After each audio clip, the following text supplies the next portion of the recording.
இருக்கிறது முற்றிலுமாக ஒழிக்கப்படவில்லை என்று சொன்னாலும் வெகுவாக குறைந்திருக்கிறது என்பதை எல்லோரும் உணர்ந்திருக்கிறோம். அதேபோல குப்பை அள்ளுவதில் இருந்த சுணக்கங்கள் முழுமையாக நீக்கப்பட்டிருக்கிறது. இது தொடர்கிற பொழுது நிச்சயமாக சுகாதாரமான, ஆரோக்கியமான, சுத்தமான, பசுமையான புதுச்சேரி என்பது நடைமுறையிலே சாத்தியம். அந்த மனநிறைவோடு உங்களிடத்தில் இருந்து விடைபெறுகிறேன்.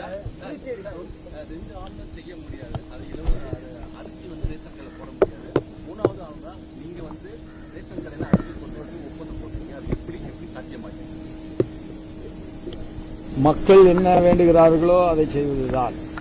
உண்மையில் நடைமுறையில் என்னை பொறுத்தவரை மனதளவில் நான் எது நினைக்கிறேன் என்று சொன்னால், நேரடியாகவே அவர்களுக்கு பணம் அனுப்புகிற பொழுது சந்தையில் அரிசிக்கு பற்றாக்குறை இல்லை.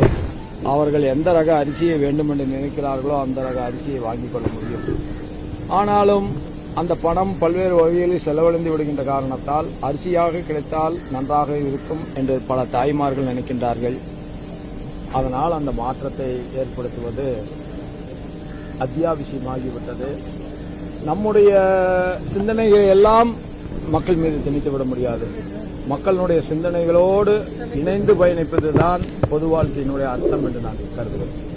அமைச்சருக்கான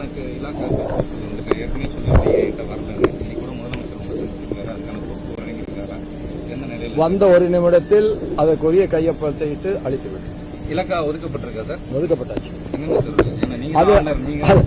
நான் சொல்வது சரியாக இருக்காது. இலாக்காவை ஒதுக்கின்ற பொறுப்பு முதல்வருடையது. முதல்வர் ஒதுக்கி இலாக்காக்களுக்கு நான் கையொப்பமிட்டிருக்கிறேன்.